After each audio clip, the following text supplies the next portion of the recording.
আসসালামু আলাইকুম, স্বাগত জানাচ্ছি মেহেরাজ হোম কিচেনে। কেমন আছেন সবাই? আশা করি ভালো আছেন। আল্লাহর অশেষ রহমতে আমিও ভালো আছি। বন্ধুরা, ফিরে এলাম নতুন আরেকটি রেসিপি নিয়ে। আজ আপনাদের তৈরি করে দেখাবো বেগুনের ভর্তা। ভিডিওটি না টেনে সম্পূর্ণ দেখার অনুরোধ রইল। চলুন রেসিপিটি শুরু করা যাক। বেগুনের ভর্তা তৈরি করার জন্য এখানে একটি মাঝারি সাইজের বেগুন নিয়েছি। বেগুনটা ভালোভাবে ধুয়ে পরিষ্কার করে নিয়েছি। এখন বেগুনটাকে মাছ থেকে কয়েকটি চির করে নেব। দুই সাইডে যেন লেগে থাকে এরকমভাবে চির করে নিতে হবে।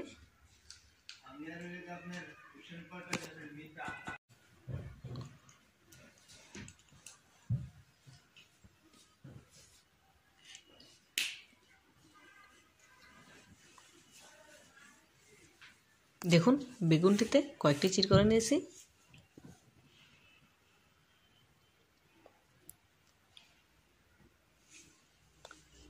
এখন বেগুনে সরষে তেল মেখে নেব। হাতে সরষে তেল নিয়েছি, বেগুনে ভালোভাবে সরষে তেল মেখে নিচ্ছি।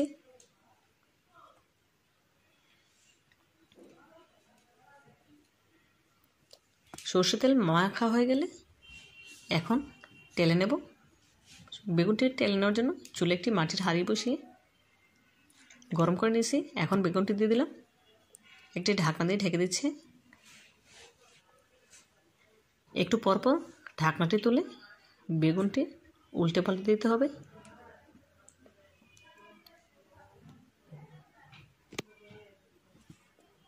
উল্টে আবারও ঢাকনা দিয়ে ঢেকে দিলাম।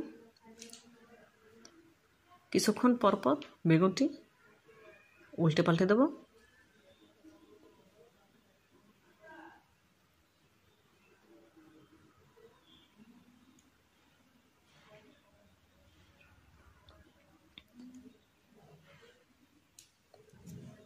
দেখুন, এভাবে কয়েকবার উল্টে পাল্টে 5 থেকে 7 মিনিটের মতো সময় লেগেছে বেগুনটি পুরোপুরি ভাজা হতে। এখন চুলাটি বন্ধ করে দিয়েছি। চুলা থেকে নামিয়ে বেগুনটি ঠান্ডা করে নেব। দেখুন, বেগুনের গায়ের খোসাটা ছাড়িয়ে নিয়েছি। বেগুনের ভর্তা তৈরি করার জন্য যা যা লাগবে তা হলো 4টি কাঁচামরিচ তেলে ভেজে নিয়েছি, কিছু রসুনের কোয়া তেলে ভেজে নিয়েছি একটি মাঝারি সাইজের পেঁয়াজ কুচি, কিছু ধনেপাতা কুচি, 4টি লাল মরিচ তেলে নিয়েছি একটি পাঙ্গাস মাছের টুকরো ভালোভাবে তেলে ভেজে। এখন সবগুলো আস্তে আস্তে বেগুনের সাথে অ্যাড করে দেব। প্রথমে নিয়ে নিলাম পাঙ্গাস মাছের টুকরোটি। এখন চামড়াটা ছাড়িয়ে নিচ্ছি। আমি এখানে পাঙ্গাস মাছ নিয়েছি, আপনারা চাইলে অন্য যে কোনো মাছ দিয়েও এই ভর্তাটি তৈরি করতে পারেন, খেতে খুবই ভালো লাগবে। যেহেতু পাঙ্গাস মাছের কাটা কম, সেজন্য পাঙ্গাস মাছই নিয়েছি। আপনারা অন্য মাছ নিলে কাটাগুলো ভালোভাবে ছাড়িয়ে নেবেন। দিয়ে দিলাম রসুনের কোয়াগুলো। এখন ভেঙে নিচ্ছি।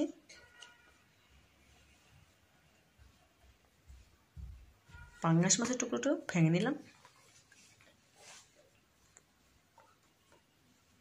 সাথে ভেঙে নিলাম ভেজে রাখা বেগুনটি। এখন দিয়ে দিচ্ছি ভেজে রাখা কাঁচামরিচ,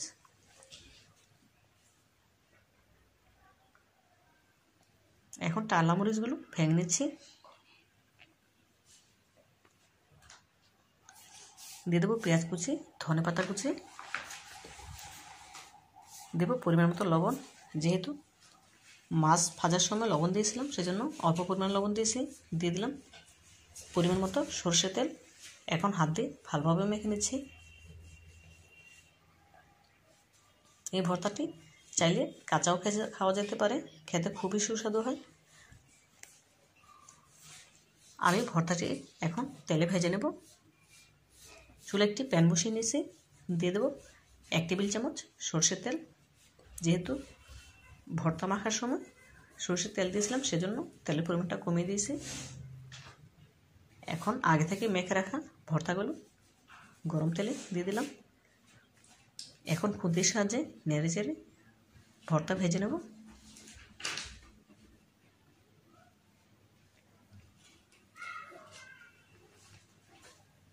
এই ভর্তাটি তৈরি করা একদম সহজ, খেতে খুবই সুস্বাদু।